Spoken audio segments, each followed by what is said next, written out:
justification for it. I understand where we are. So essentially what we have, I'll dive out again very, very quickly.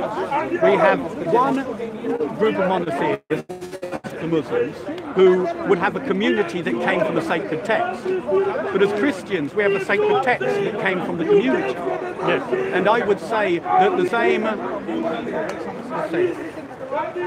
that God created within this community and gave authority to this community to represent him as far as the witness of his son Jesus Christ, as we can see from those verses that I gave you, the authorizer and that. I don't know if that makes sense. Okay. I can see that. But if I were to say, wait a minute, just using the very basis of the scriptures, where he says, which is commonly used here, where he says, I can of my own self do nothing. As I hear, I judge, and my judgment is just because I seek not my will, but the will of him that sent me. This is a New Testament. The Gospel of John. When he is saying that, is he making a distinction between the Creator and him? I would say yes, but more importantly, that's not the issue. The more important issue is that, is he receiving something from the Creator? Jesus. Yes, the answer is the definitive I yes. can see where perhaps straying into those realms of examining a verse and trying to... No, I don't want to do that. So I'm not sure how to what answer I'm saying is, for example, where he talks about the scripture, you know, where he talks about the scripture, he refers to the Old Testament, but then he expands on it. Sure. So whatever he has expanded on is not necessarily found in the Old Testament. He has added new information. Where does it for example, as an example, it is said of old, how do you commit adultery? And then he said, but I say unto you, X, Y, and Z. That was not found in there. He has added it. Are you following? So he has, obviously, if we are going to agree that he came with a message, he brought extra information, or he just came to remind That you. is a really, really good point. Yeah. Go on. Can I dive in now? Because it's funny, as I was coming up on the coach, and I was reading that passage where the Pharisees tried to trick Jesus when they said, which is the greatest commandment? Yes. And Jesus says, to love the Lord your God with all your heart, your soul, and your neighbour as yourself. And then Jesus adds another commandment, apparently, if we're looking at the sacred text. And he said, to love one another, no, to love your neighbour as yourself is the law and the prophets. So what I like about the Christian presentation is, what Jesus does is he came to simplify, to refine to its most, let's say, pertinent essence, as far as me and you as acquired as people who want to adhere themselves to the righteousness of God as far as is humanly possible, is that what he did was to say, okay, we had all of this legislature, we had all of these forms of religious forms, but the essential aspect of Christianity, the essential aspect of monotheism, he calls it the royal law of love. Okay, which could be argued, well, where did the monotheistic God ever talk about the royal law of love? He said, whoever slaps you on the cheek, you slap them on the cheek. But what Jesus is quite revolutionary. He came to fulfill the law. Right. So in the fulfillment of the law, what we see to lots of people would seem to step outside of the corpus of the Old Testament and its laws, etc., etc. But as a fulfillment of the law, something that strikes me again and keeps me grounded as a Christian is that Jesus prophesied the destruction of the temple. Sorry, Colin. Where did Jesus say he came to fulfill the law? Where did he say he came to fulfill the law? You know, I will find the verse. I'll find the verse. I haven't got it on me. No I've only got cheap verse. No problem. We will next time, because we'll have another conversation. But something was looking at this net of history, is that the law came to an end at the destruction of the temple, because the high priest and all of the rituals and all of these things that were commanded by God actually came to a physical end, as is verified in history by the various Romans and the Jewish history. So when Jesus I might even have it. I might actually have it if I can find it. Because that is an important. If I make a claim, I better have something there to actually feed you with. But That's the not thing a is, problem at whether all. Jesus claimed it or not, and I will find out the evidence. The fact is that as far as the old law continuing, it actually did stop at the dispersion, at the death of the diaspora of the Jews who were expelled from the Holy Land, to the fact that the Passover they have now on their Passover day is just a shank bone. They don't have the sacrifices. They don't have a whole host of things. So I suppose would I suggest that just because people are not practicing it doesn't obey the law, does it? I think I'm glad you brought me back to what I was trying to say before I kind of wandered off. It's okay. Was that I think the thing we were trying to examine was why does Jesus say some things that don't seem to be in line, considering he opened up their minds to understand Scripture? It's okay, Colin. I appreciate and understand. What I had said that, look, if there's a message that is considered to be from on high, and it has the necessary information which verifies itself internally, it doesn't require any historical support for it. It is independent on its own, Or you have another one where exactly the same thing, but it is totally reliant on historical evidence. Now, the question I asked before we look at the verse is, when Jesus said, "I can of my own self do nothing, as I hear I judge," he is talking about receiving something, Otherwise, he wouldn't be speaking about what he's saying. Sure. So, what I am saying is, look, the historical narrative that you have given me in terms of a model, I'm saying, look, I'm not even disagreeing with most of it about Christ coming, about his followers, about a message.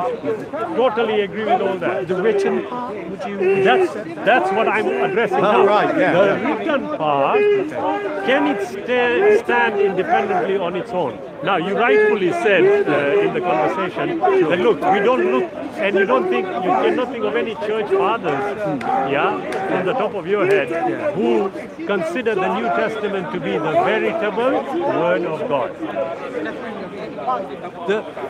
In most Bibles, in red, they have the words of Jesus.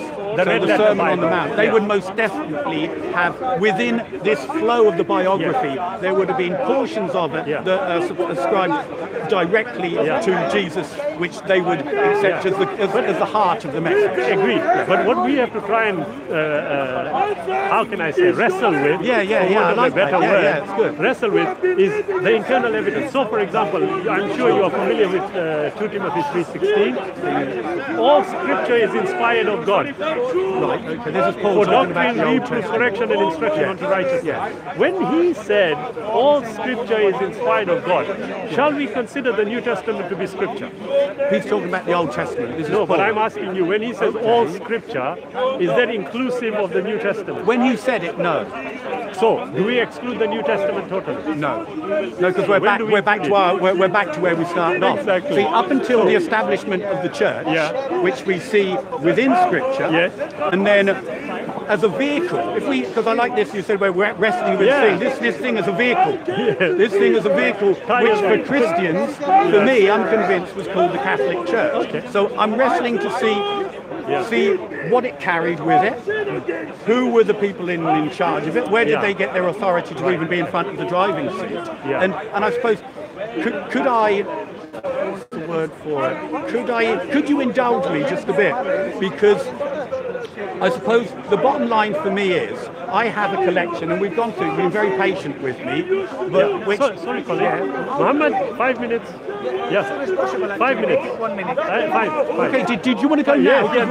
No, we have got a 5 minutes. Okay. So as far as, because I'm convinced I can either use exegesis or eisegesis. So what I've attempted to do for myself, rather than me say to convince you, for myself, I'm convinced that the historical facts of the first 5 steps that we said of Jesus, etc., in there, but I'm joining that at the point of departure of Jesus Christ directly with historically verifiable entity known as the church. Yes. And from that church, we have through history as a vehicle the books that were compiled for reading within the church, along with the true understandings, etc. Absolutely. Now what that leaves me with is back to this, and maybe now isn't the time for you to give me a reply because it might take some time.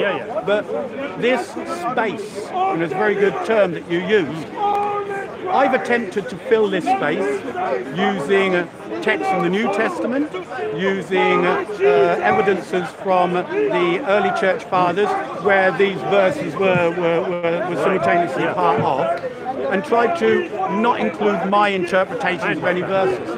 So the requirement would be, if we're on a totally neutral ground, would be, okay, if I move from my space the things I've attempted to put in to fill and maybe to convince you that this evidence is one worthy of reflecting on, the onus then on is that if we agree that Jesus had followers, and if we agree that Jesus' followers has recorded those statements, which would we agree, that's probably an important thing, would you agree that the Injil, the books or the writings, whatever, we won't describe them, they were in existence after Jesus ascended into heaven within the community of Christians? Would you accept that? I would. However, I would have a caveat.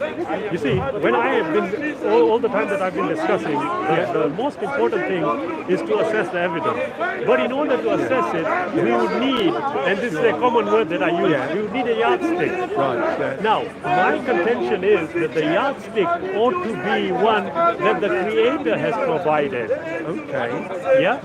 If I am going to rely on a historical element, then I would have to necessarily also accept that there can be potentially issues with how the transmission took place. There can be issues. So I would need a yardstick which by definition would have to be one from the Creator.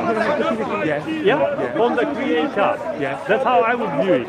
So here's what I would suggest, Colin, because I do need to.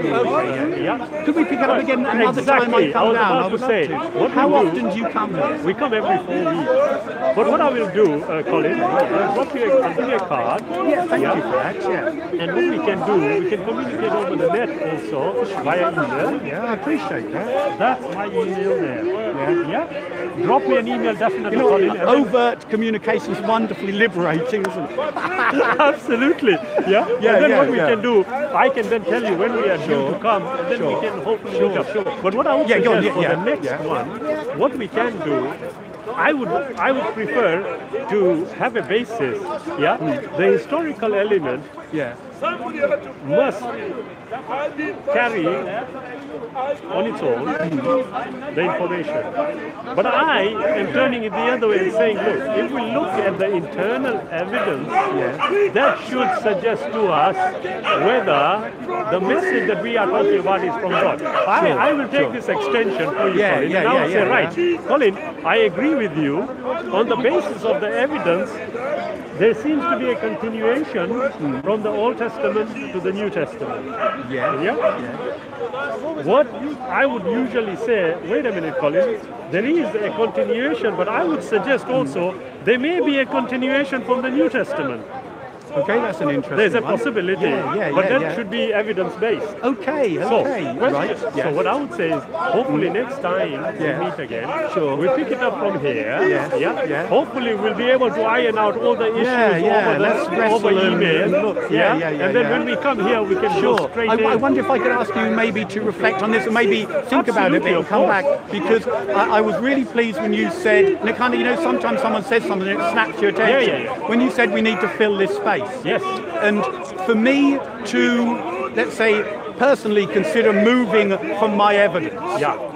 As I move away from the evidence I presented, as we both agree, there was a community who were the witnesses of the events and the teachings of Jesus that were in in existence 600 years prior to Muhammad.